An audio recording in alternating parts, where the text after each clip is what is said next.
हम संविधान में पूरी आस्था रखते हैं, संविधान में पूरा भरोसा रखते हैं और संविधान सम्मत काम करते हैं। हमारे नेता साफ कहते हैं कि हम वोट की नहीं वोटरों की चिंता करते हैं और इसीलिए विकास योजनाओं को घर घर पहुंचाने का काम कर रहे हैं। अरे महागठबंधन की क्या हम बात करें, इस बार तो विपक्ष की भूमिका में थे तेजस्वी जी, लेकिन हमें लगता है कि 2025 के चुनाव के बाद वो विपक्ष में भी बैठने के लायक नहीं रहेंगे। नमस्कार, मैं प्रेम, आप देख रहे हैं एमके न्यूज इंडिया। जेडीयू प्रदेश प्रवक्ता हिमराज जी हैं। हिमराज जी, पहले आपको आरजेडी बोलता है, महागठबंधन पूरा बोलता है कि संविधान खतरे में है। अब आप ही के घटक दल में बीजेपी के जो गिरिराज सिंह हैं वो बोल रहे हैं हिंदू खतरे में। आप किस तरह से देखते हैं? देखिए, न हिंदू खतरे में है न संविधान खतरे में है। खतरे में किसी का अस्तित्व हो सकता है। हम संविधान में पूरी आस्था रखते हैं, संविधान में पूरा भरोसा रखते हैं और संविधान सम्मत काम करते हैं। और हम मानते हैं कि मजहब नहीं सिखाता आपस में बैर रखना, और हिंदू मुस्लिम सिख ईसाई आपस में सब भाई भाई। कैसे हिंदुत्व खतरे में है? जब बिहार के माननीय मुख्यमंत्री हिंदू समाज से आते हैं, बिहार के महामहिम राज्यपाल महोदय हिंदू समाज से आते हैं, देश के माननीय प्रधानमंत्री मोदी जी हिंदू समाज से आते हैं, और आला अधिकारी तमाम जो है लगभग हिंदू समाज से ही है। कैसे हिंदुत्व खतरे में है? तो इसलिए जिन लोगों को जो चलाना है चलाए, जो यात्रा करना है करें, लेकिन हम सीधा कहते हैं कि कोई अगर यात्रा में मगन है तो हम विकास योजनाओं को घर घर पहुंचाने में मगन है। लोकसभा चुनाव में जिस तरह से नतीजे आए, क्या विधानसभा के चुनाव में कहीं उसी का डर नहीं सता रहा जिसके लेकर के जो हिंदू खतरे में है?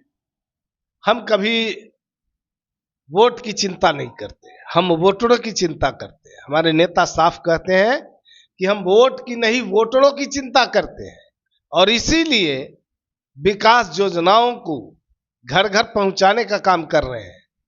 और आपने देखा, बाढ़ जैसी विभीषिका को भी बिहार ने झेला, पहले भी झेला था, लेकिन इस बार कैसे सरकार ने पूरे मुस्तैदी से लोगों को राहत पहुंचाने में, लोगों को राहत दिलाने में लगी थी, और हम इसमें हद तक सफलता भी पाए हैं। नहीं तो जिस कदर बिहार में पानी छोड़ा गया, अगर सरकार मुस्तैद नहीं रहती तो दृश्य कुछ और हो जाता। आप मानते हैं कि 2025 में आपका जो पल्ला है जो भारी होने वाला है, इसके कारण जो है तरह तरह के अभी ये यात्रा पर निकाले जा रहे हैं? देखिए, जब हम काम करते हैं तो काम की बदौलत हमारे नेता को दुनिया के लोग विकास पुरुष कहते हैं। और ये एनडीए की सरकार है बिहार में, केंद्र में भी एनडीए की सरकार है, और बिहार में नेतृत्व कर रहे हैं आदरणीय नेता नीतीश कुमार जी। और एनडीए ने ये घोषणा कर चुका है कि हम 2025 का चुनाव नीतीश कुमार जी के नेतृत्व में लड़ेंगे, उनके अगुवाई में लड़ेंगे। तो फिर इसमें इस पर कोई सवाल होना ही नहीं चाहिए। और हम पूरी भरोसा और आस्था के साथ आपको बता रहे हैं कि 2025 का जो विधानसभा का चुनाव होगा, हम पूरे मजबूती के साथ लड़ेंगे और 220 हमारा लक्ष्य है और उस लक्ष्य को हम पार करेंगे। क्लीन चिट तो देने वाले हैं, महागठबंधन है।